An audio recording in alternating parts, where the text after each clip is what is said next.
সিরিয়ার প্রায় ৭০ কর্মকর্তা ও সেনা সদস্যকে বহিষ্কার করেছে লেবানন। শনিবার ২৮ ডিসেম্বর তাদের দামেস্কে ফেরত পাঠানো হয়। লেবাননের একজন নিরাপত্তা কর্মকর্তা এবং একজন যুদ্ধ পর্যবেক্ষক জানান, তারা অবৈধভাবে লেবাননে প্রবেশ করেছিল। ৮ ডিসেম্বর আসাদ সরকার পতনের পর সিরিয়ার অনেক সিনিয়র কর্মকর্তা এবং সাবেক প্রেসিডেন্ট বাশার আল আসাদের শাসক পরিবারের ঘনিষ্ঠ ব্যক্তিরা দেশ ছেড়ে প্রতিবেশী লেবাননে পালিয়ে যান।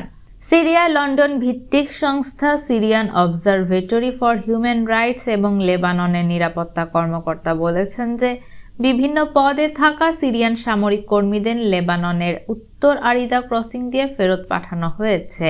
সীমান্ত দিয়ে সিরিয়ায় ফেরত যাওয়ার পর নতুন ক্ষমতাসীন কর্তৃপক্ষ তাদের আটক করেছে বলেও জানায় এসওএইচআর এবং নিরাপত্তা কর্মকর্তা।